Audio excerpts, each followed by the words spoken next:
This is the Be One Change One podcast, where our mission is to help listeners define values, practice integrity, and inspire change. Our vision is to mentor men and empower them to achieve more by taking responsibility for shaping their own lives. He's CAS, an evolving man who has been shaped by adversity and continues to grow through his imperfections. And he's Roscoe, an imperfect work in progress that tries to suck less every day. Between us, we have over 40 years of Air Force fighter pilot experience with countless hours as trainers, instructors, and mentors. Join us and learn to take responsibility for your own life as we dive into subjects from leadership to resilience to vulnerability. Be the one who changes their course. Be decisive, driven, and purposeful. Set the example for others. Lead. We wish we'd had this show when we were younger men. Be the one.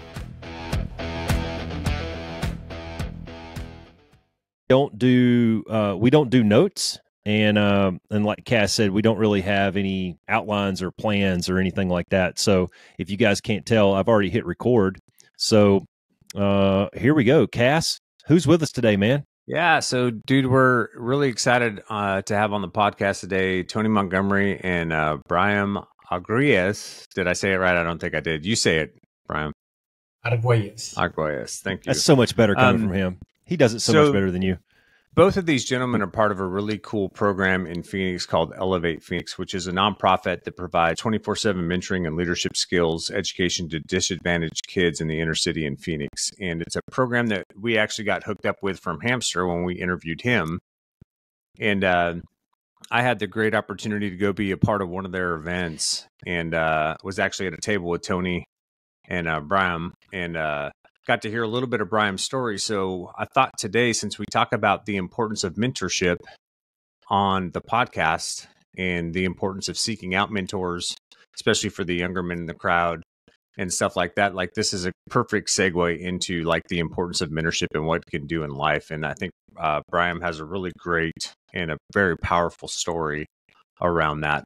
So before that, though, let me get into the bios just so people have a little bit of background on the both of you. So Tony is a Senior Vice President, Portfolio Management Director, and Wealth Advisor with the Montgomery Houlihan Group at Morgan Stanley. He's also the Chairman of the Development Board and Executive Board Member for Elevate Phoenix. He was a successful senior executive at a public company before being recruited into the financial services business in 2004.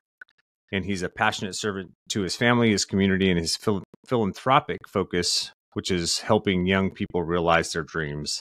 Since 1987, he has been actively involved in numerous charitable causes, most recently joining Elevate Phoenix in 2016. So, Tony, welcome to the Be One Change One podcast. Yeah, welcome, man. Looking forward to it. Yeah, and Bram, he's a DACA recipient who immigrated to the U.S. as a child in pursuit of the American dream. And despite being undocumented, he achieved milestones as the first in his family to learn a new language, graduate high school, and attend college. At 18, fueled by a deep commitment to the community, he initiated a career in banking, and then using mortgages, he promotes generational stability through home ownership, which has earned him recognition as one of the top loan originators in the state of Arizona. Beyond that, he passionately empowers local urban youth through Elevate Phoenix, dedicating his spare time to instill financial literacy and hosting events to fund scholarships. With a heartfelt promise to donate $100 per transaction, his motivation as a loan officer is grounded and giving back and transforming dreams into reality for those he serves. So, Graham, welcome to the podcast, man. We're happy to have you. Yeah, man. Welcome to Be One Change One. Yeah, welcome, guys. So much of your story, just in that one little paragraph. It already, I can tell that so much of that is wrapped up in the things that we talk about on here. When you talk about, like, I just wrote down that you had to learn a new language. Holy crap, man. We talk about doing hard things and setting goals and, overcoming obstacles that are in front of you. And I mean, I'm not dual language or multilingual or anything like that. So before we get into that just a little bit, can either one of you guys, I don't care, you guys can both do it, but tell us a little bit, give us the 30,000 foot view of what Elevate Phoenix is and what it does. I'll jump in and take a stab at this. So Elevate Phoenix, as Cass said, is a 24/7 mentor program. And basically what Elevate Phoenix does is embed teacher mentors in Title I schools in downtown Phoenix. So these are the most impoverished high schools in the state. And so these mentors, when you think about, being a high school kid and and having disadvantage. We use the word disadvantage because in my house, I had two parents, loving parents, 3 meals a day. We're at all my sporting events, et cetera, et cetera, et cetera. Our kids, our Elevate Phoenix kids, that's not necessarily the life that they have. They may have a parent. They may have dependency issues within the household. They may have gang situations, certainly poverty. And all these things are really difficult for kids to be successful. Stay nourished, stay motivated, do the things that they need to do to get through high school. The demographic of these kids that we target, their graduation rate before Elevate Phoenix was about 50%. So think about that. 50% of the kids that enter high school don't leave high school with a graduation. They fall off the grid. And where do they go? They go to what's in their neighborhood. They go to the gangs. They become dependent on various things. They end up in jails. They end up dead. It's just a very, very difficult environment.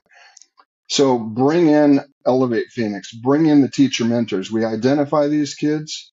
We put their arms around these kids and we teach them that they're valuable. We teach them leadership skills within these classes.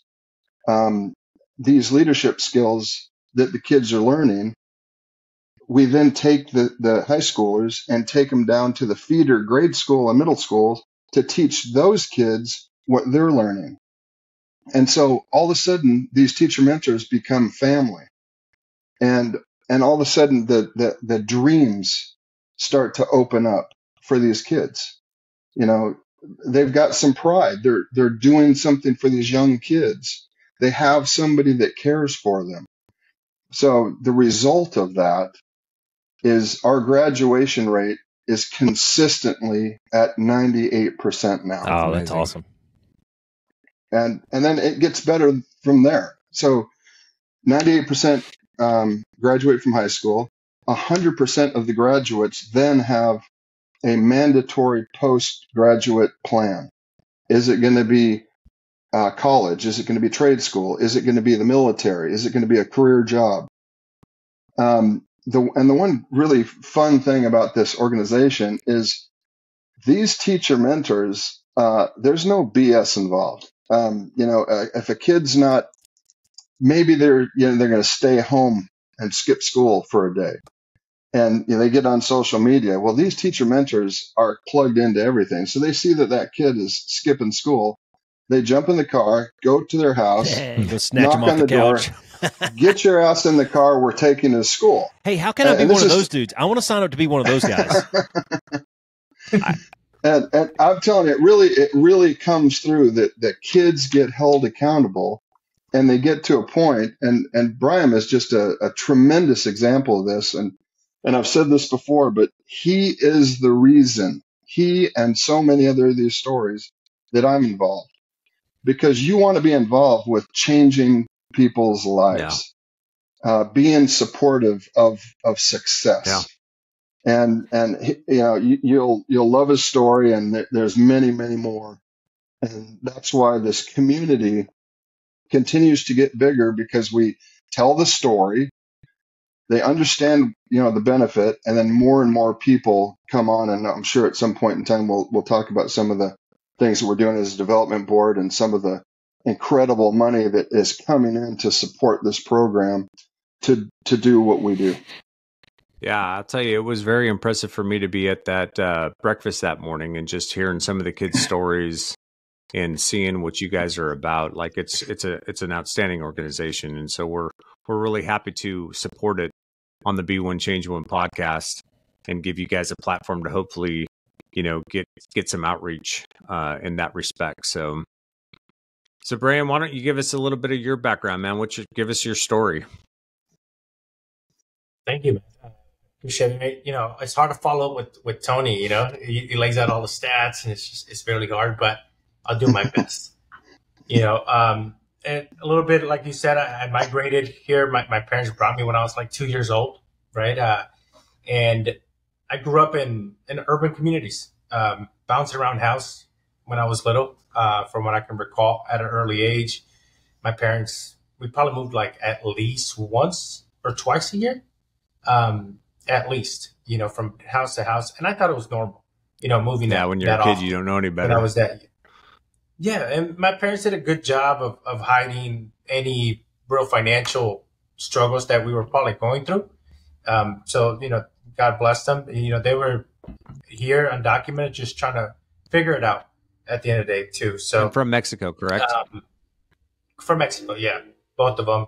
And they get your typical jobs. My dad was a foreman, moved his way up, and he was a self contractor. Like he was doing well at one point. I remember prior to the crash, And so when I was very young, I grew up in South Phoenix, and during my early childhood, I thought we were doing well, and then my parents split like around my sixth, seventh year. Economy crash. It was like 2008. I do remember that economy crash. It caused my parents to divorce. I mean, my dad just couldn't recover from it. He was doing very well, and then everything just was taken away from him. It felt like he needed to start from scratch. And then so at that point, my parents split. It was just my mom and myself and my younger brother. And I was going into high school. And it wasn't until my freshman year I discovered that I was undocumented. Like I kind of knew that I was from Mexico, but for some reason I thought I had the opportunities that everybody else gets. Like I can apply for FAFSA, get a college education for free, maybe if we didn't make enough money. And I quickly found out that was not the case for me.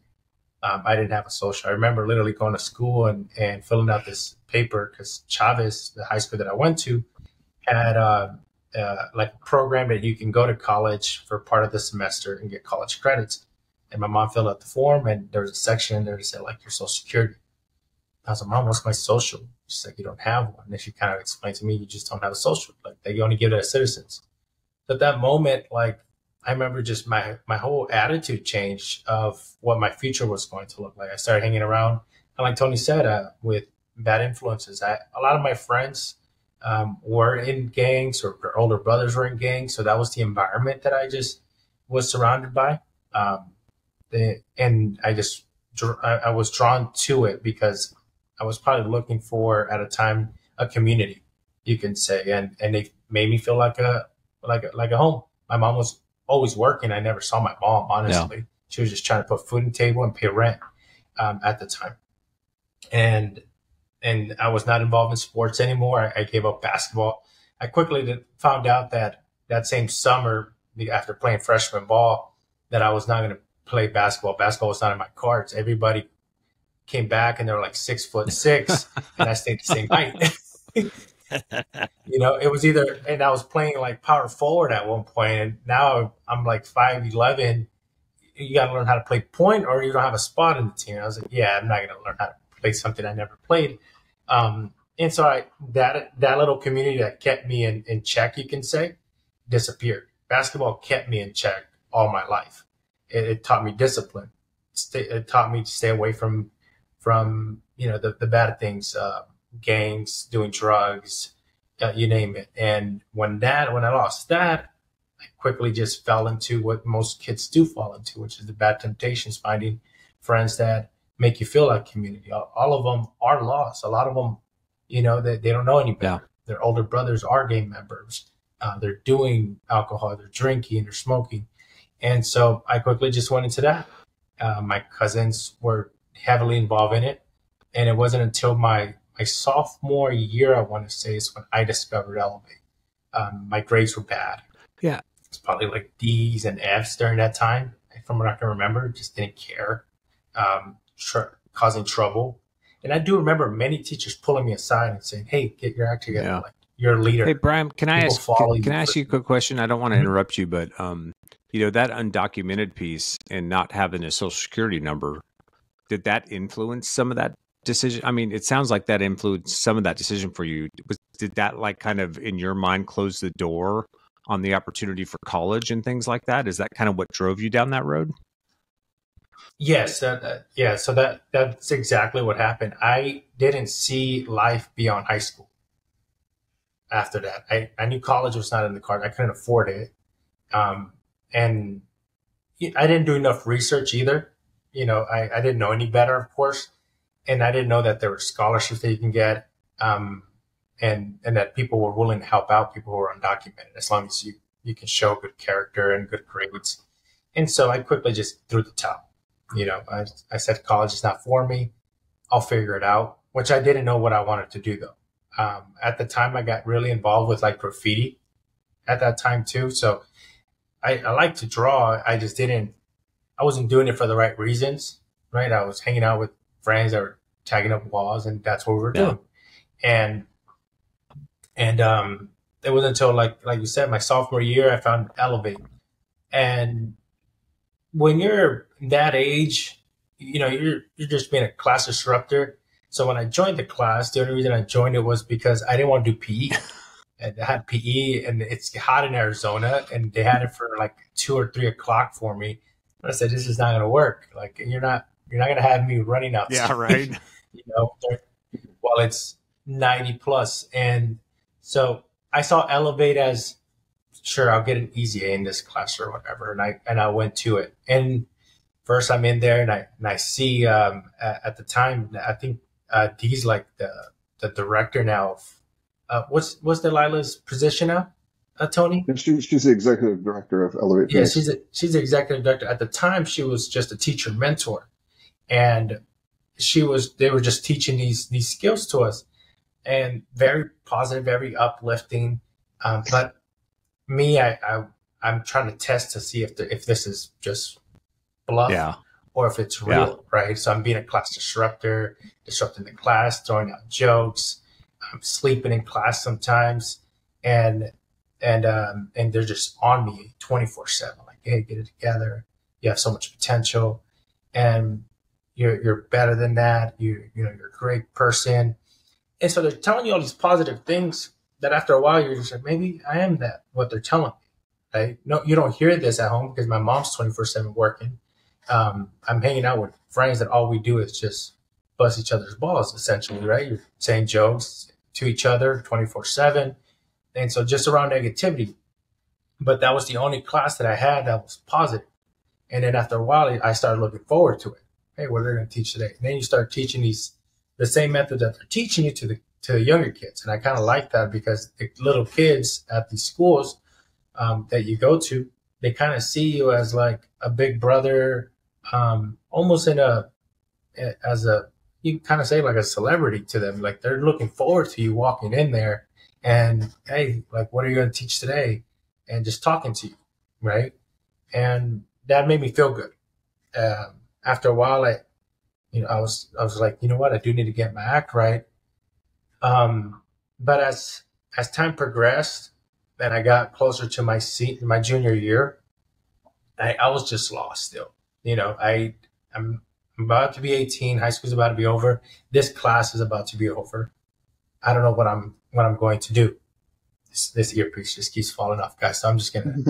You guys hear me? Find up. Mm-hmm. And so it wasn't until Obama administration passed the DACA Dream Act, right, that they ended up passing later on. And my junior year, after I left Chavez, because I did leave Chavez, and this is how I know this is not elevated, it's not fluff. I left the high school that they were at the time. This is the only high school that they teach the class. And I believe it was Chavez, the original, if I'm not mistaken, and Central at the time. And so I leave to a charter school called South Point. Everybody in South Phoenix knows South Point is all the bad kids go. There's ankle bracelets for everybody. Everybody's on house arrest. You're there because you either got kicked out of a high school. I didn't get kicked out of Chavez. I just didn't want to do night school my senior year for like a couple classes because I had failed freshman year. And so I went there. Well, during this time, Amanda, who was another teacher mentor, called me. He said, hey, they're passing this thing called DACA. Are you applying for it? I think you would qualify for it. And I said, I don't know, man. We don't have money. I really don't know if we are. But let me ask my mom. And my mom said, yes, I'm already aware of it. I'm saving up to to get this for you. Just don't let me down. She said, after we get this, you have to go to school. So I told Amanda about it. I was like, hey, yeah, we're going to get it. She goes, great. Promise me you'll do your best senior year. I can probably get you a scholarship. Now I have no excuse. Everything that I told myself before that I couldn't go to college because of this, Social Security, I'm going to have one now, and I can actually go to college. And there's people that really want to help me out. I'm already at a different school, and they reached out to me, and that meant a lot to me during that time. And I do remember I needed help with essays. I would call Delilah and say, hey, can you revise my essay? And she would help me out. I'll send it to her. She will sit down and she will say, hey, try these words. And honestly, my writing got a lot better because she would take time out of her day. And I would go to their home, and I would, me and her husband will stay there, watch the game sometimes, crack jokes. I was into basketball, and her husband, amazing guy, God bless his soul and rest in peace. He was one of the reasons that I always had a lot of drive. He was like an entrepreneur himself. And so in my mind, I wanted to go to school and learn business or financing, something in that realm, because of probably the influence that I had during the time. At the same time, I didn't have a father figure at home. My dad, my parents were separated. So it really helped me stay on the right track during that time, what Elevate did for me. And this is something that Delilah wasn't getting paid extra to sit down with this kid and make sure that, he's passing his grades. Her husband's not getting paid. He could be like, dude, get out of my house. We're trying to have family time. But they were so welcoming because they're genuinely good people. And so, yeah, my senior year, that's how I got into college, was because I got my act right, and Elevate stuck with me, even though I was technically no longer a student. That communication and that family dynamic that they're building, I hear Tony say it all the time. We're building life with these kids, and that's the reality. They're building life. To this day, I'm 28 years old. They still keep in touch with me. Hey, Brian, how you doing? I know you're busy. Get back to me when you can. Hey, we're having this event. Can you swing by with the alumni? And I do my best to try and go to as many as I can. And yeah, dude, I wouldn't be where I'm at today. The fact that you guys are doing a podcast to preach about mentorship changed my life. And I think I realized that at 18, so early on, that where I'm at today has been because of mentors. I have countless mentors that I can give millions things to, but Elevate is it's where it started, and it showed the importance of that. And yeah, man, I owe my life to them. I'm glad that I'm able to participate and give back to this, to the same foundation that I say rescued my life.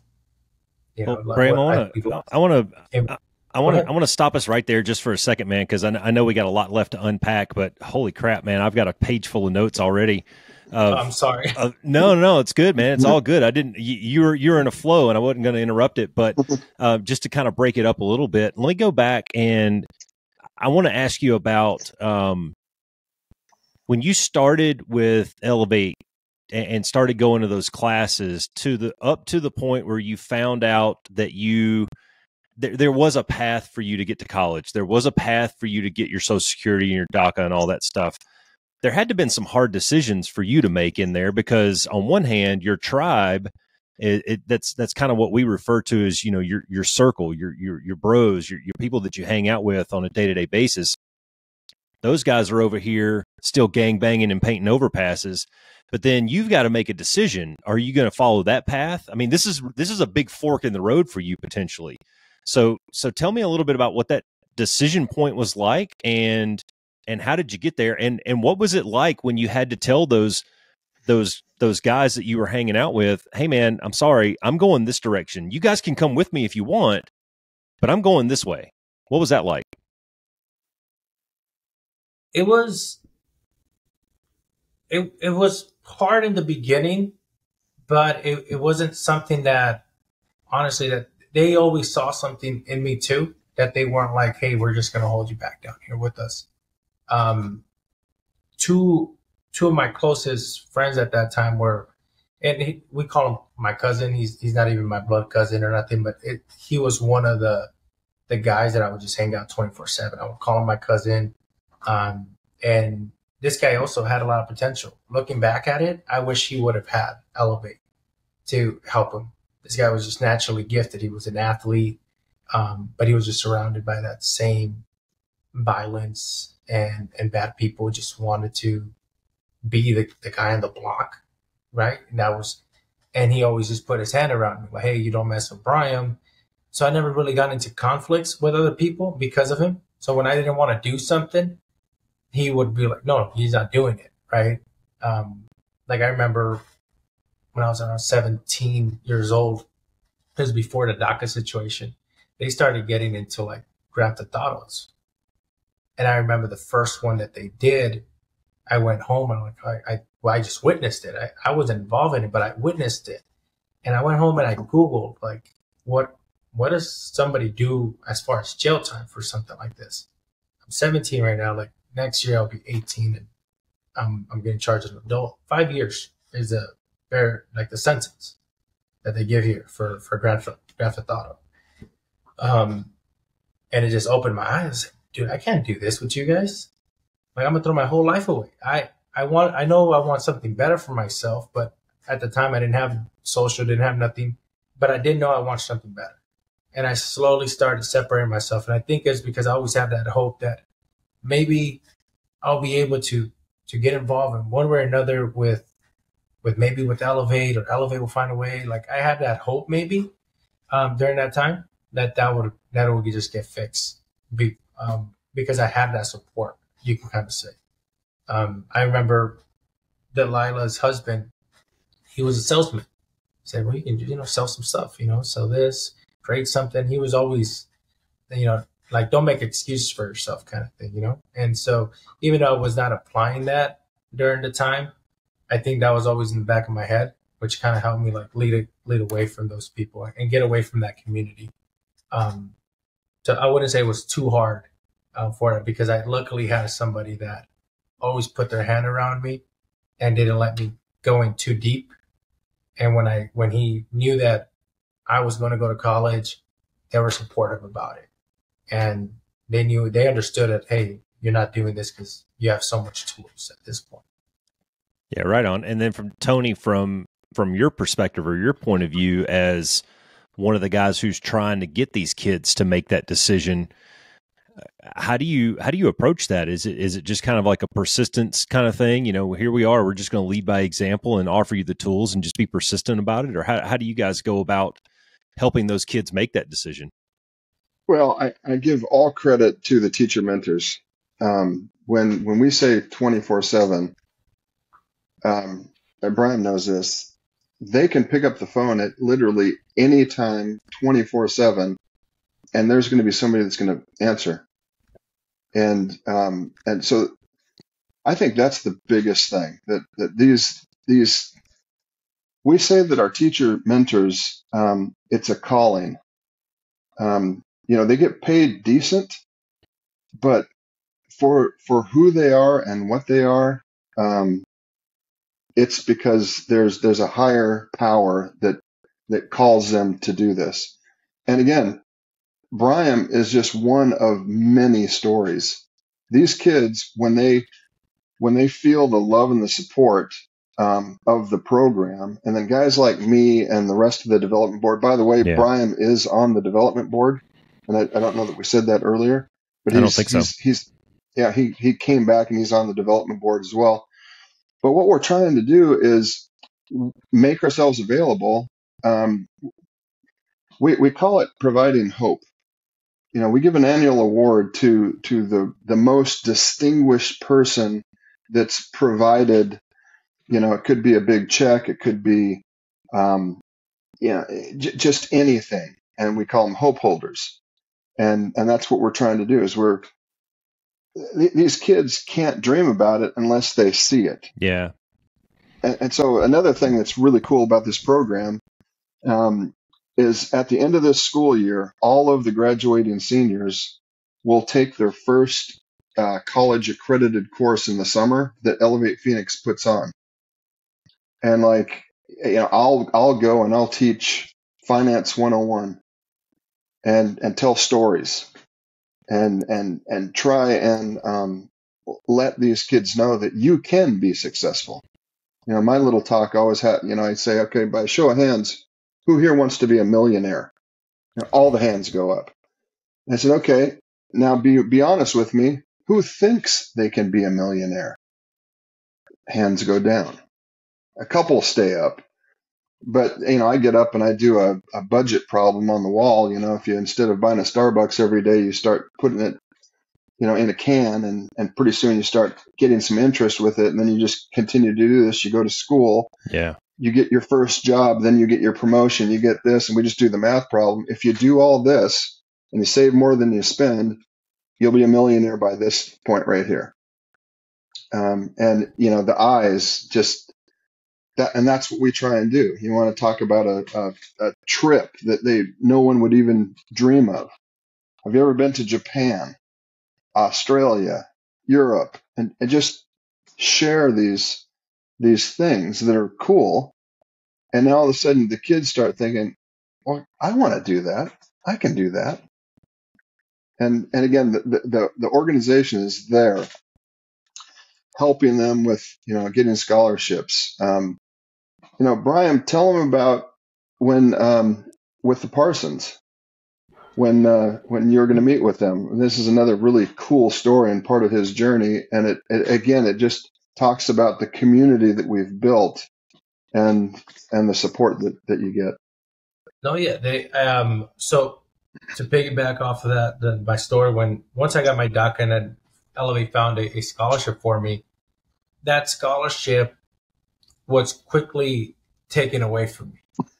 And not because my grades were bad or nothing like that. So Phoenix Elevate started this program called Rise at the time, I don't think it was Rise. It was a different name at the time. But the people that were donating to it didn't want to pay the additional fees because as a DACA, you had to pay out-of-state tuition. So that's double the cost, right? And depending on the state, sometimes triple the cost. And so some of the people that were helping out are like, dude, we just can't do this. Right? And understandably, it's a lot of money to put kids through college, And so I went from being a full-time student to now being part-time. So that goal of mine in 4 years, having a degree, if I have to go part-time, it became 8 years to get a degree. I was like, man, another challenge. And I see my mom struggling. I'm seeing her, working 24/7, just put roof and food over her head. And I have like this crappy job at a warehouse. I'm like a sandblaster at the time. Not sure if you guys are familiar with that. They pretty much put me in this big old like astronaut suit. I'm working in this Arizona, and I'm in a warehouse, no AC, with this big old astronaut suit. And I have like a hose, kind of like a firefighter, but it's throwing metal, right, to a big old trash can that the dumpsters use. And I'm blasting it to put metal sheet on it so they can powder coat it. That was my job. So I would go to school, and then right after that, from 2 all the way to midnight, that's what I would work on. And when they changed me to part-time school, to part-time, I decided to go full-time at that job. And I remember one time they reached out to me and they said, hey, we maybe found somebody that can maybe donate to us and give us more money to get you back to being a full-time student. Can you come and tell us your story? I was like, sure, but I'm not going to dress up, suit and tie or nothing. I can't. I have a job right after, so I'm going to have my work clothes, boots, and they're like, oh, that's fine. Just come. On the way there, I get a flat tire, right? It's like, oh, here we go again. Like, it's just bad luck. It's always something, isn't it? It's always something. My car that I'm driving at the time would break every other month, but this time it was a tire. I'm there changing the tire. I'm late now because I was driving from Gateway Community College to Sound Mountain to Chavez. It's like a 30-minute drive. It's a flat tire. I'm changing it right there on the road. First time I ever changed a tire. I'm not going to lie to you. Had no idea how to do it. I'm just figuring it out there. I was like, I need to make it. I'm like changing that tire. Luckily, I changed it. I want to say summer too. It was hot. And so I'm driving out to Chavez. I get there. I have dirty hands. I sweat all over the place. I get there and I apologize first off, and just tell them my story. And, similar story. I've gotten better at telling my story without breaking up and crying like as when I was younger. But I'm telling my story and I'm in tears and I get my composure a little bit and I finish up. And then luckily at the end, I didn't even know this was Bob walks out and shakes my hand and he says, "Hey, look, my name is Bob Parson, and thank you for your story." And then he leave. I mean, I leave because I had to go to work, and I get a call. I want to say a couple of days later. Honestly, I can't remember. It was like a movie. I felt like Will Smith and like The Pursuit of Happiness because they called and then they said, "Hey, Brian, they're gonna fund a scholarship, and because of your story, your impact that you told us, they're gonna provide a scholarship for not just you but all the DACA recipients." There's a lot of like Tony said, I'm just one story out of so many. And the fact that they said that we're going to commit to actually giving you guys money to put you guys through college, at least to get your bachelor's, that meant, our associates, that meant the world. That meant the world to us at the time because that opened up our door, opened up, like Tony said, it gives you hope. Now there's more out there, right? Now I'm doing night school, meeting other people who are just trying to get back into college and they want to be accountants. You get a mixture of people. You start networking, right, with other people, and it just opened up the door for me, my eyes and my imagination, and my dreams. My dreams got bigger at that point. Yeah, well, Brian, I have a question for you. So when you were in high school and Elevate came in, you talked specifically about, there were certain skills and things like that that started to kind of capture your attention, things that they were teaching you. Was there anything in particular, or what was the stuff that was going on? Like, how did that mentorship, other than people just expressing that belief in you and that you could do something great, how did that shift you? Like, what was the thing that made that pivot for you? Yeah, so some of the basic ones that they would teach is like, don't procrastinate. When you're in, you have no idea what that means, right? So they're breaking this down to you, and you're just like, oh, I suffer from that. That is me. I'm the guy at midnight writing my essay that's due tomorrow, right? And little thing, and just how to have better habits so you can become a better adult. They will even teach financing, how to budget. And so I remember them just teaching us basic life skills that you're actually going to use. If I go back to high school, what classes actually impact me today that I still use? Probably Elevate, right? Out of all the other ones, I'm not a scientist, I'm not a doctor, I'm not cooking nothing up here. It's not happening. Math, as you know, it's these days, Tony will tell you probably, it's majority of the computer does our work for us these days. So we just have to stay up to date with market data whenever clients are calling us. That's mainly our job now. So those are some of the basic ones that they would teach us, how to be a better leader. What was probably the other one that was really impactful, at least to me, because I always heard those words from different people in my life. I remember from my basketball coach to my 7th and 8th grade math teacher, they would be on me and just, hey, you're a leader, like act like one, because I would always be the class clown or disruptive for whatever reason. Stuff going at home, I'm trying to find attention at school, right? I mean, now that I know as I'm older, right, I was just seeking for more attention. And so those are some of the things that they would teach us. And then you go back and you teach the young kids on how to not get procrastinated. You're teaching these 3rd, 4th graders about these little skills too, how to be a better leader. And some of them are like, oh yeah, do that, and then they get intrigued by it and how they can be better as well. And so that stuck with me. And then the other factor I would say that I think that goes unsaid is how to be a servant to your community. They teach you how to be a servant to your community, always giving back, which is one of the reasons that I love giving back. You have to be a servant to your community all the time. You give, the more you give, you're going to receive. It's just the way, that's God's way at the end of the day, and so they teach you that early on, And I feel like that's a big key component as to why a lot of alumni actually go back and they participate, and they're actively, they don't have to participate in giving money, but they're participating their time, right? Hey guys, we have an event coming up. We need 20 participants. Who's willing to come? You have 100 hands going up that they'll do it, right? So they don't have a problem filling up these seats of people wanting to give back, and I love it because of that. Realistically, I'd probably be working what my dad did growing up, because I was the only other person I ever saw that was successful at one point in their life. My dad was a foreman, had a crew. I'd probably do a labor job. I mean, I was already heading down that path. I was working at a warehouse. And so, it pays well. This is not a bad paying job. I think I could have made a decent life doing that as well. But I never saw past that. I always wanted to be in banking. Like, I see the movies, the guys dress up nice. I'm like, you know what? That seems like a cool job, 9 to 5. And, but then I discovered sales, and that's a whole different, conversation. But that's where I'd probably be. I'd probably be working a labor job, because that's what I saw. I didn't have mentors, again, that were doing something different besides that. Yeah. That was, my uncles were doing that. My dad's friends were doing that. That's all I knew. That's all I ever saw.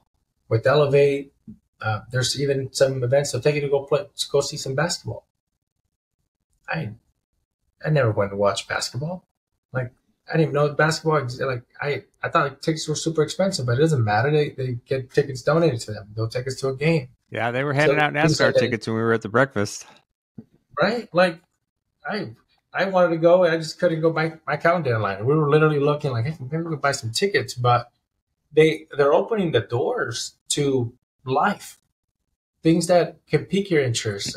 I went after that event. I spoke at Bernard Black, which was one of the schools that they do. What do they call it these days, Tony? Is it like junior mentors, or? Yeah, it's when they go down and teach the feeder schools.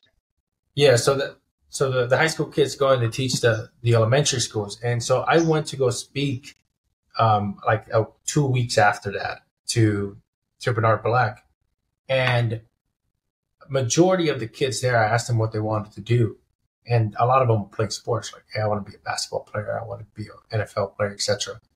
And they're like, a word of advice. I'm just work hard, giving some Kobe Bryant tips, just because you have to keep them motivated. But then I remember at the breakfast, Elevate just got a partnership with UCLA to, if anybody's interested in pursuing a career in sports, well, hey, you can be a general manager, or you can be an executive. That just opened up. And so I mentioned that to them, like, because my goal there was why they should seek Elevate Phoenix when they're in high school. And I told them, like, look, guys, being an athlete, there's a lot of variables, right? You can get hurt, you can end your career. But if you still want to be involved in sports, we understand a lot of our kids want to do that. We actually have partnered with UCLA, and there's a program that you guys can still be involved with sports teams if that's what you really want to do. Wow, all the kids, because at the beginning I was just talking about my story. They care less about my stuff. Talk about what I did for my job. They're like, yeah, finance, we don't want to do that. All these kids have their basketballs, their footballs with them. So, at the end, I brought them back in, and I was like, yeah, guys, like, this Elevate's always, they're being progressive, and they're changing. They're trying to cater to, the community that we're in. A lot of those kids do want to, they have dreams of being, professional athletes. And it's not impossible, but it is hard. You were there at the dinner. There was one at, that he wants to pursue wrestling. Yeah, I remember that good. kid. He's really good. He's really good. He has that mindset, but again, he needs a plan B, like you said, right? Everybody needs a plan B. Yeah. Well, I think it's important for that story that you just told about going back down and talking to those kids. It's important. We interviewed an Air Force Thunderbird a while back, and he had a similar story where he and his crew chief, his aircraft mechanic, went back to the aircraft mechanic's hometown down in Louisiana, and the Thunderbird pilot was standing up there talking to all these kids in this high school auditorium, and one of the one of the kids asked, "Hey, why are you here pontificating to us? We can't do that." And the mechanic took over the conversation because he was one of them. He looked like them and he talked like them and he grew up like them. So I thought that was a really powerful story. And one of the things that we look for when we're going through these conversations with the guests is we're looking for the same themes. And I've written down so many things down here about hard work and persistence and accountability, but that's one of them, man. Is if you've got a chance to go back and mentor and pay it back to that community, those little kids down there are going to look up to you because you used to be one of them. Yeah. And they can connect with that a little bit better than, Tony going in there, an elder gentleman who's a little bit of a gringo, goes in there and talks to these people. Whereas you've walked the walk and you've talked the talk. You know what I'm saying? Oh yeah. I think it also does help out that a lot of our Elevate mentors, they also come from similar communities. Like I remember when I used to be open enough and I'll talk to Delilah about, oh yeah, my friends are doing this. Delilah's from Detroit. She would just tell me like, you guys are like little baby, you guys are acting like little baby dancers. This is nothing compared to what we grew up over there. Like, and I was just like, oh man, is that bad over there? And she'll like give me her stories about how she grew up. And it does help out, like you said, it's when you can relate to the younger kid, like, hey, I've actually been through what you're going through, it does impact a lot more. Yeah, that's awesome. And it's, and I feel like, eventually we'll have more kids that are from our program, hopefully one day that will become board members, that have the opportunity that I did, because they're going to be successful in what they want to be. Not everybody needs to be an entrepreneur. Success is defined by, in my opinion, by your level of happiness. How happy can you be, right? Because you can have everything in the world, but if you're not happy, why does it matter? Right? Yeah, it's what we say on here all the time. We say that success is user defined. Yeah. And I look at success as the pursuit of happiness. That's just my thing. Hey, guys, I'm going to push pause on the recording real quick. We're having some technical difficulties over here, so I'm just going to... All right, and we're back. Go ahead, guys. Yeah, no, I was just... Bram, for your story there, so obviously a lot of adversity that you faced.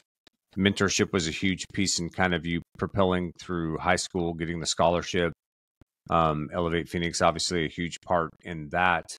But so talk to us about like that. So what'd you do in college? What'd you get your degree in? What led you to the financial sector? What are you doing now? Like, give us the rest of the story. Yeah. So with college, when I was in college, I didn't know exactly what I wanted to do. As most people, you're changing your career over and over and over. One week is with the other. I knew I wanted to do finance. I just didn't know what part of it.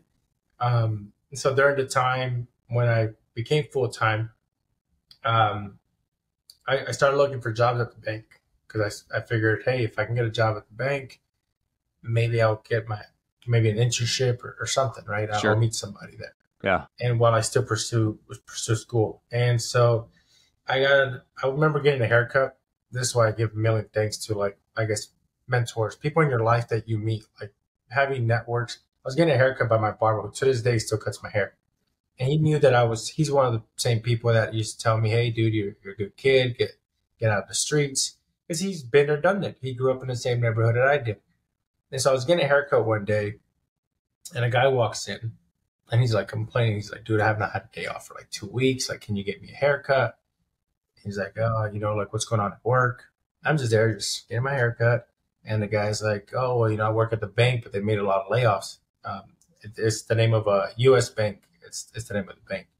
And at the time, they were open 7 days a week. They had like in-store locations, like at Fry's and Safeways. And so they used to work 7 days a week, and they were just short staffed. So it was covered. He's like, do you know anybody looking for a job? And my barber pointed at me and goes, hey, my boy right here. He's a good kid. He's going to college, got some good head on his shoulders, etc. And I'm just there like all nervous. He goes, hey, where are you from? And I'm just like, oh, what? I'm here from South Phoenix. But, oh, you're not a gangbanger or nothing like that. Like, you're not going to make me look bad. I said, no, I'm good. Like, I'm a full-time student. I'm going to Gateway Community College. I'm studying financing. I was okay. I'm going to call you tomorrow. I didn't think he was going to call me. The guy calls me the next day. Calls me the next day. He's like prevented me. He's like, hey, I talked to Mondo, was the name of my barber. And he's, he asked Mondo questions and he vouched for me. And so I answered everything the same way I guess Mondo did. And he's like, okay, I'm going to get you an interview. Got me an interview that like literally the next day. I go, and I guess this guy is like so good at, he has a good reputation at the bank. His sister's like a top producer at the bank. And so they take his work and I just get hired on the spot.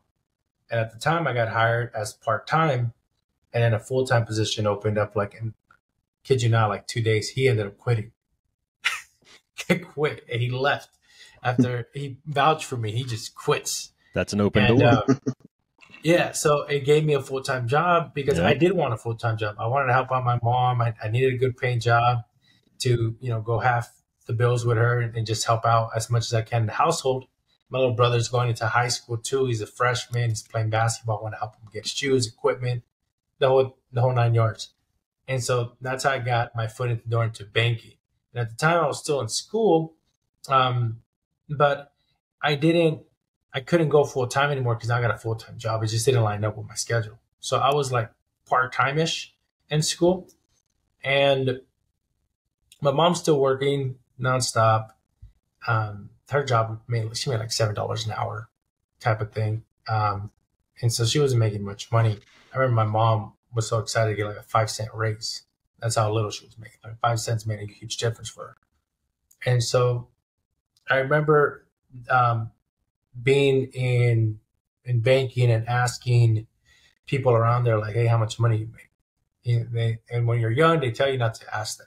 Yeah. Say, hey, that's rude. You don't ask somebody how much they make.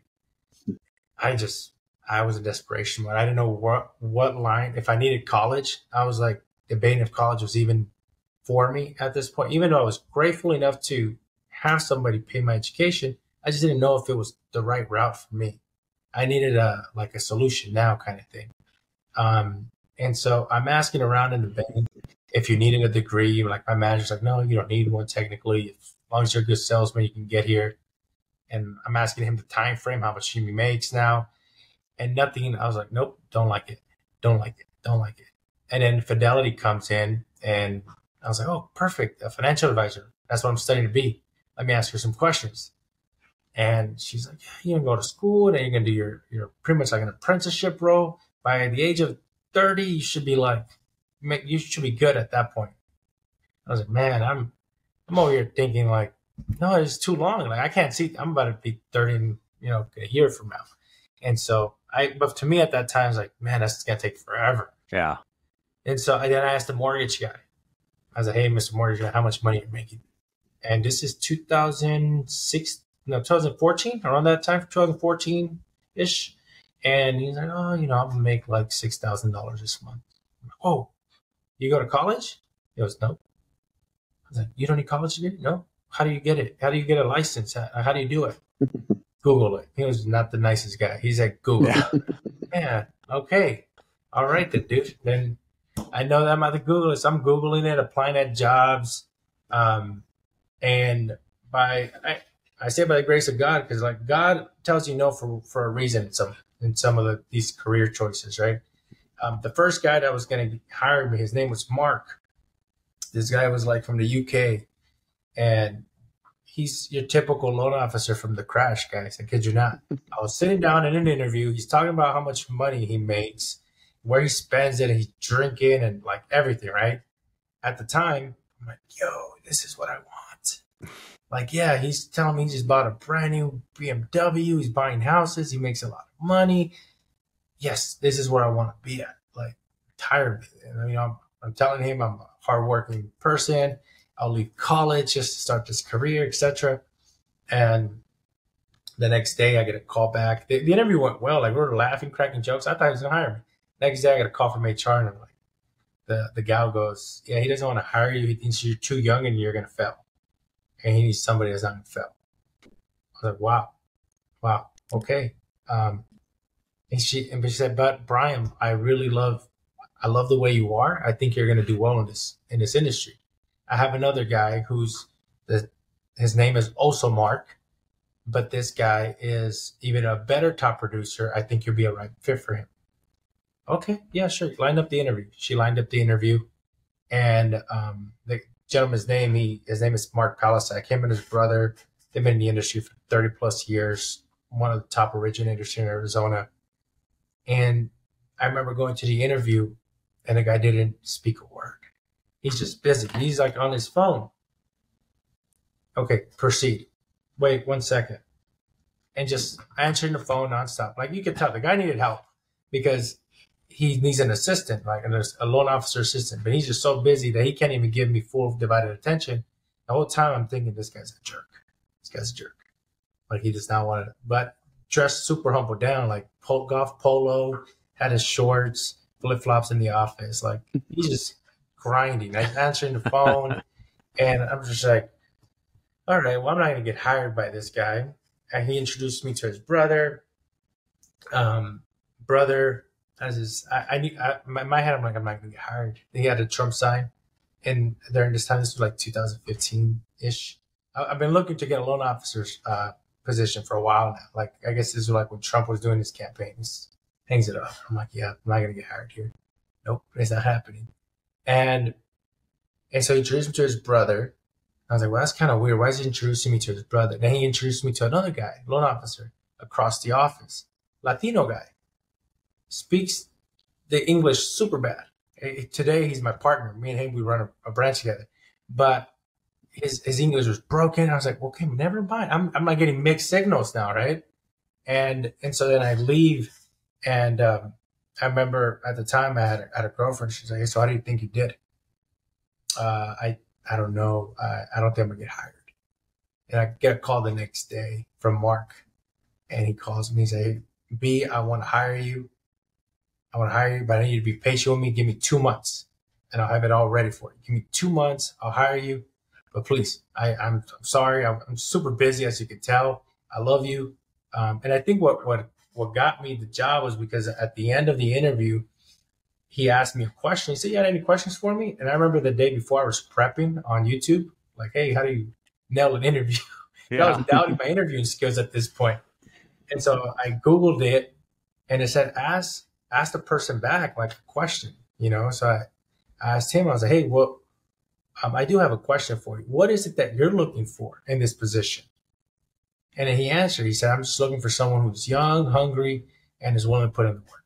And I said, you don't have to look any further. I'm young, I'm hungry, and I'm the hardest working person you're ever going to meet. I'm here to roll up my sleeves. Like, don't let the soup fool you. Like, I want to learn.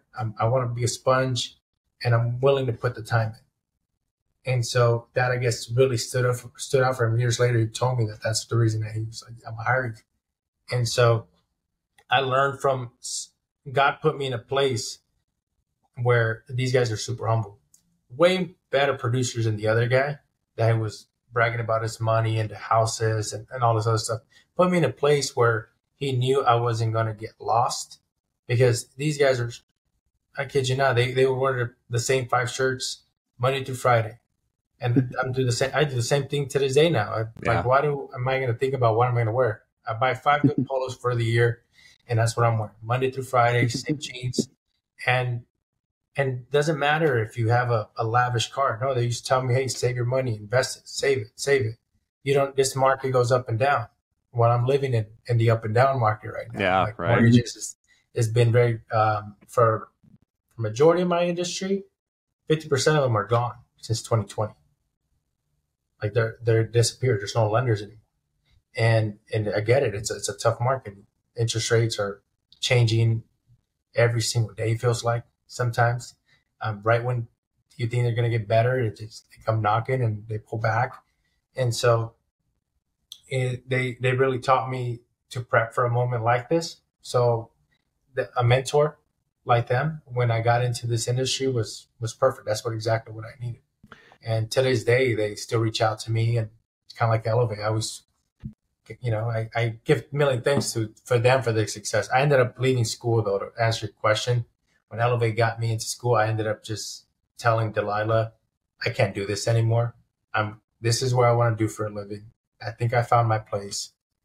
I can't continue going to school. Yeah, that's cool, man. I mean, one of the things that we talk a lot about on the podcast is like, don't be afraid to ask questions, right? Like if you don't know something, especially as a young man, when you're trying to figure out those things for yourself and you're trying to figure out what it is you want to do with your life, like find people in the industry that you're interested in and ask questions. Like try to get some understanding, try to get your arms around it a little bit, because it's never exactly what you expect it to be, right? And then it sounds like too, you created opportunity. You created opportunity by asking those questions and then making smart pivots and realizing, you know, that's a huge decision to make, that pivot from staying in school to, you know what, I think I'm really passionate about this. And I think this is something that could really work for me. And based on some of the other constraints I have in my life, the timeline horizons that I'm facing, I'm going to make a pivot to do this other thing. And I'm going to put all of my effort into it and see how it goes. Right. And that's a huge, I mean, that had to be a little scary at the time, right? To cut school off and go in this direction, you know, because intuitively you're telling yourself, hey man, this is something I've got to explore. This is something I've got to try. Right. And that's super important, man, because I'll tell you, man, the older you get, the harder it becomes to do that. You know, you don't have the same, flexibility, the same opportunity sometimes to be able to make those big pivots. And then you didn't take no for an answer. You know, the first guy's like, yeah, no, you're too young.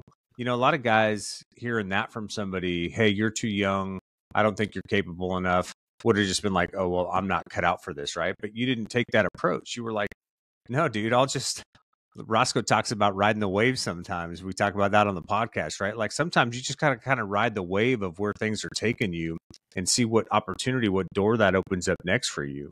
And it sounds like that's kind of what happened with you, Brian, from going from, you know, one interview to the next interview they kind of kept passing you down the line, but eventually it turned into that opportunity that exactly what you were looking for.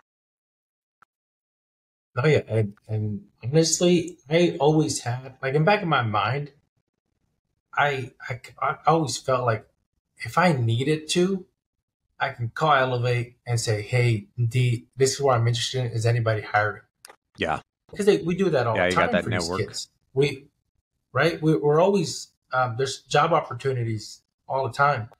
But I've always wanted to say, like, I was able to just find my own route, you know, do it my way in a way. But the confidence came from being around so many people that showed me that there is possibility. Yeah.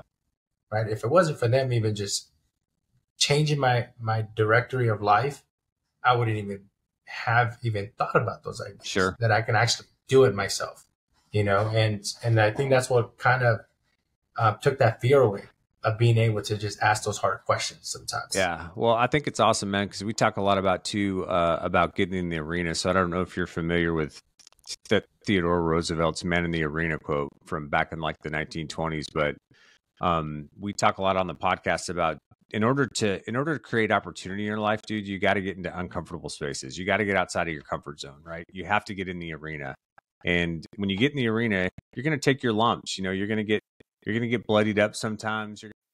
I agree. My first week when I started with this guy Mark, he left to Rocky Point.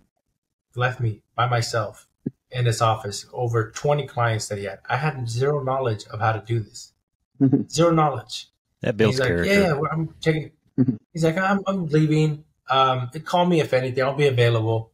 And I was like, I don't need to call this guy. He's on vacation, right? Like he just took a vacation. I need to figure it out. And so, to Roscoe's point, it builds character. At that moment, it's either sink or swim, right? It's kind of like when they say, hey, throw the kid in the middle of the pool. And, you know, they'll figure it out. You know, I don't agree with that logic. Don't do that for your kids. But he might have been testing you. You don't know. He might have just been wanting to see how you reacted to the thing. He probably didn't expect you to have all the answers, but he wanted to see what you would do. Are you going to wad up in the fetal position in the corner, or are you going to stand up and take notes and, hey, I'll pass this to the boss when he gets back next week. You know, sorry, I can't help you right now, but give me a few days kind of thing. There's a big difference in those two attitudes. No, yeah. And my whole thing was I cannot call him. I need to figure it out, and he cannot come back to any problems because I'm on watch, right? Like, he can fire me. He's like, yep, this kid was too young. I remember, I think it was day 3. I stayed there till like 8 o'clock, and I had files stacked up to me, and I was crying. I kid you not. I broke down in tears. I was stressed out. and I started doubting myself. I was having those moments of doubts where I made the wrong choice. I should have stayed at school. I should have just pursued. I had a good job at the bank. Maybe they'll take me back. I'm having all these doubts, right? And then I had to remind myself, I'm new. I'm going to have questions. I will feel lost. I will learn. I will get better. Tomorrow will be a better day. And like, just have that, those talks with yourself. And the next day I came with that different attitude. I'm just learning. And I'm going to put 3-4 extra hours a day to learn and get better at this craft. So yeah, I would get up, ask questions. If I didn't know what a LSU or whatever these terms were, what's an ARM, what's this, whatever, discount points. Okay, I'm going to ask somebody. So I know what they're talking about. I didn't know what an escrow was.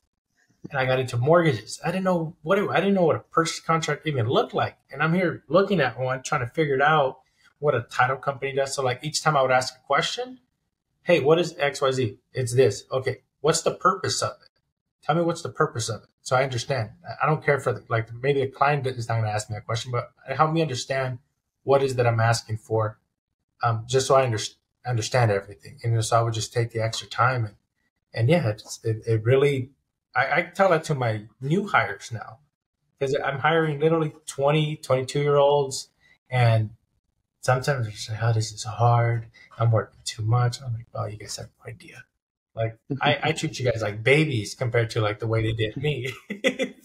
Well, what you demonstrated through that though is a lot of things that we talk about here, and not only the perseverance, but one of the things that I say all the time, and I think almost every episode I've said humility is a superpower, and part of that humility piece of it is admitting that you don't know something, and when you don't know something, the only way to find out is to ask the question.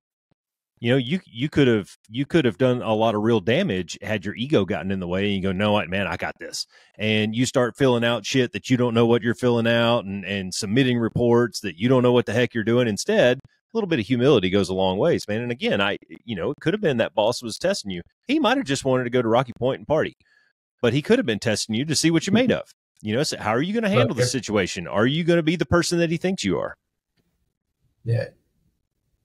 Yeah, if Mark's ever watching this, he wanted to go park. I know. Yeah, Mark. well, that happens too. That doesn't discount or take away from the way that you handled it, though. Tony, I wanted to go back to you for a second, man. And listening to Bram talk and all that, I can see you back there just smiling and kind of beaming with pride and everything. But, when you step back and you take a look at the impact that you're having all the way down to, you guys – at the directorate level, you guys are probably thinking up ways to do all this stuff. But when it gets right down to the tactical level of the direct interface with the kids, what does that curriculum look like? Like, are you guys in there one-on-one with kids, or is it a classroom setting? And I mean, how are you guys interfacing with the young men and ladies in the group?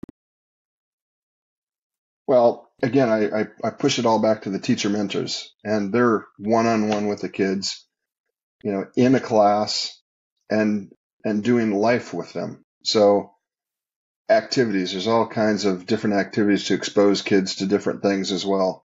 One of the cool kind of partnerships we have is with Luke Air Force Base, where we load up busloads of graduating seniors, and we merely say, listen, if you've ever thought or ever been interested in military as a career option, you need to come see what this is all about. Take them out there, show them everything, EUD, fighter pilots, medical, all the different things. And you just see eyes light up. You see there's one officer out there in the EOD department that stood up, and he's looking at all these kids sitting there, and he looked at them, and it was very impactful. He goes, I was you. I grew up in your neighborhood. I did that. Now I've got a wife. I've got kids. And just the success. And you just see these kids just, again, that's that hope. That's planting that seed. Yeah, that was the word I was going to say. Was it gives them a hope. It gives them an outlook, a positive outlook on it. Yeah. Mm-hmm. And again, it's just, like I said, Brian is a success story. And there's many of these success stories. Once they feel the connection and see the opportunities. The hard, we just had the senior lunch, which Cassie went to, and you see these kids, and they're articulate and they have ideas. If I go back 8 or 9 years, the program didn't produce those kinds of kids at that point. It just keeps getting better and better. And like I say, the Bryams of the world are the reason why myself and so many other people are involved. Because, I mean, what greater feeling is there than to inspire or have some little, I don't know.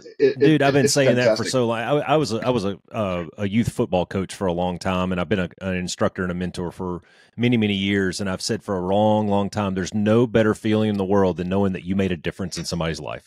Yeah, you can't replace it. And Brian, you're getting a little piece of that now by being able to go back and give back to it. And I know that was one of the core central pieces to the way that Cass and I framed this entire podcast, was wanting to give some of that back, to make that impact and have that influence on people and share these lessons that we've learned and help somebody turn a corner that they thought was maybe insurmountable. Like, I mean, you take a kid who, like Bram in his circumstance, or some of the other kids that you have who, I mean, their life looks like this rock that they just can't move. And then you take them over and this EOD guy says, dude, you can do this. And that gives them that positive outlook, and that little bit of motivation, that little bit of hope that, man, maybe I can change all this. If I just put in a little hard work, show a little humility, and ask some questions, maybe some doors will open for me. That's all good stuff. Mm-hmm. Yeah, it's awesome, man. I mean, it's a powerful story from Brian to, like you were saying, Tony, the other folks that have gone through the program, just, the amount of adversity and the resiliency that they have to show to overcome some of these obstacles. But then, in that recognition, seeing that they can do hard things, right? Like that they can actually break out of those chains that have bound maybe even generations of their family, in certain situations, man. I mean, that's fucking powerful. Those are powerful things. The high percentage of first generation high school graduates is just mind blowing. Yeah. And then something else that, 98% high school graduation rate is fantastic. So my kids went to Notre Dame Preparatory High School. I don't think they have a 98% graduation rate. and there's something to be said, and we've heard it with Bram's story, but it's not coincidence that the people that work the hardest are the luckiest. Oh, see, now you're starting to speak my language, man. Yeah. The book behind me right here, it says "Work Hard, Don't Suck." That's a book that I wrote for my kids, and it's everything that we've been talking about. I've actually got like 15 things written down here that are chapters in that book that Brian brought up in his story. Things like persistence and hard work and humility and the financial discipline that you were talking about. All those things, I threw that in there because a lot of kids just aren't being exposed to that nowadays. Yeah. And really, the secret is, like you just said, the secret is work hard and doors open for you, man. And the perseverance, never giving up. Yeah. And then again, having that support around you that, quite frankly, won't let you give up. These kids that choose college as their postgraduate plan, that choose college or trade school, 90% graduate. 90%. That's amazing. I mean, it's absolutely phenomenal. And again, the tremendous support. Carlisle Company, major multi-billion-dollar international industrial company, is a corporate sponsor. They moved into town. We introduced them to what Elevate does. We need to get involved, and so again, job opportunities, job fairs, financial support, just incredible. Great Clips, the chairman of Great Clips, is a huge supporter of this, and on and on and on. It just, every time we tell the story, people want to be a part of something successful like this. It's really making a tremendous impact on kids. And it just keeps getting better and better and bigger and bigger. Yeah, well, my hat's off to you guys for what you do at Elevate. I think it's a great program. And Bram, I just want to tell you, brother, I think your story is amazing. And dude, like, I don't even think maybe you even recognize the impact of the decisions that you've made and what you've done with your own life and how that's going to affect like generations to come for your own family and what you've been able to do, man. Like, that is so powerful. You being able to kind of pull yourself out of the situations that you were in, the environment you were in, and make yourself into what you've become, man. That's a great story. And I'm super proud of you and I'm super happy for you, bro. Okay. Thank you guys so much. It means a lot. And my story, I would say my story is one of a million other kids in Elevate. If you stay around with the program and you get involved, like some of these kids' stories, what they've gone through, my story is nothing compared to some of other alumni that we have. And the fact that I'm blessed enough to be where I'm at today, to give back, it came full circle. I want to say last year we actually have a basketball tournament coming up. And Myers, actually we're doing a shootout this year, but last year we hosted a basketball tournament. And I met some of the kids that my scholarship helps them go to school. That's what I donate. There's a reason that they're going to school. And I met, I think, 3 kids last year. And I was like, wow, like I'm making a difference. Yeah. Kind of like Roscoe said, like, man, it feels, I mean, there's no other feeling to it. Yeah. There's really not. The fact that I'm able to change these kids' lives, and hopefully more to come, and somebody is one day sitting in the same position I'm in and doing exactly that and bettering it. That's what it's all about. Yeah. Are you familiar with Ed Milet? Do you know who Ed Milet is? Mm-hmm. He's a pretty big name on the motivational speaker circuit right now, and he's got a few books out there. And one of them is The Power of One More. And in there, he tells a story towards the end about how in every family, there's one person who can change the vector for that family forever. Maybe you're the first college graduate. I was the first college graduate in my family. Maybe you're the first high school graduate. Maybe you're the first person to have a 6-figure job. Maybe you're the first person to, raise 3 kids that went to college. Whatever it is, but there's somewhere along the way, there's a decision to be made, and you either decide I'm going to follow the same path as everybody else. And this is one of my least favorite things is, well, that's just the way my daddy did it. I can't stand that, man. Screw your daddy. All right. Do you better than your daddy? Be better than that. Make better choices. Aspire to be better than the people who came before you, because those people are going to give you some of the tools to success. It's up to you to implement those tools to success. And you can choose to follow in their same path and go spray paint overpasses, or you can choose to go another direction and change the vector for your family forever. Yeah. Yeah, that's powerful, man. So Tony, if people want to get involved in Elevate Phoenix, where can they go? Well, the best place is the website. So elevatephoenix.org, and you'll see all well, Brian just mentioned Ann Myers Drysdale, Hall of Famer, is a luncheon. It's next week. It's Thursday, isn't it, Brian? Is this Thursday? Yeah. This Thursday. And that's a tremendous program where we kind of put a big spotlight on teachers that are part of the program, and it's in honor of Annie's brother and sister who are educators who have passed away. And then in November we do a big gala and a golf tournament that's just tremendous down at Phoenix Country Club. It's hosted by Tom Lehman, who's the person that got me involved with this organization. And but go to elevatephoenix.org, take a look around, and join the community. Yeah. If you like the story, join the community. Yeah, that's awesome. Roscoe, you got anything else to add? Any other questions? Super inspiring, guys. Thanks for coming out. We really appreciate your time. Sorry about the technical difficulties. We'll get it worked out. Hopefully it all pans out here in the end. If not, it gives us a reason to get together and do it again. Yeah. We'll be better next time. Yeah. No, it was fun. Yeah, it was the good. first take is always the best take. Ask us how we know. Yeah, exactly. Well, thank you. This has been a lot of fun, and yeah, I'm super proud of Brian. It's I love to hear his story. I've heard it before, and it's just so motivating. Yeah, well, thanks for taking the time to come out and share the program with us, and Brian, for you to share your story with us, man. We really appreciate it. Yeah, it's powerful, man. Thank you guys. Yeah, I Thank you look guys for forward to having keeping me. the conversation going and seeing if there's an opportunity for the Be One Change One platform to interface with the Elevate Phoenix platform. I think there's some cool stories to be shared there for sure. Yeah, there might be some good similarities. Outstanding. Yep. All right, thanks, guys. We appreciate your time. All right, thank you. Guys. All right, Cass, be the one, man. All right, be the change. Thanks for flying with the Be One Change One podcast. If you got something out of this show, then be the one and share it in your circles of influence. You can be our wingman through our website at www.be1change1.com. That's be and the number one, change and the number one.com.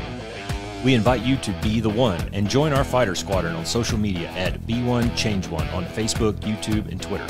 You can follow us at Paul Roscoe White on Facebook, Instagram, and LinkedIn, as well as Roscoe's website, www.paulroscoewhite.com. You can email us from the website, and please leave comments, share, and ask questions, or leave ideas of things you would like to discuss on future podcasts. Most importantly, be the one that helps us win the algorithm by leaving a review on whatever platform you're listening on. Thanks for joining. Until next time, be the one.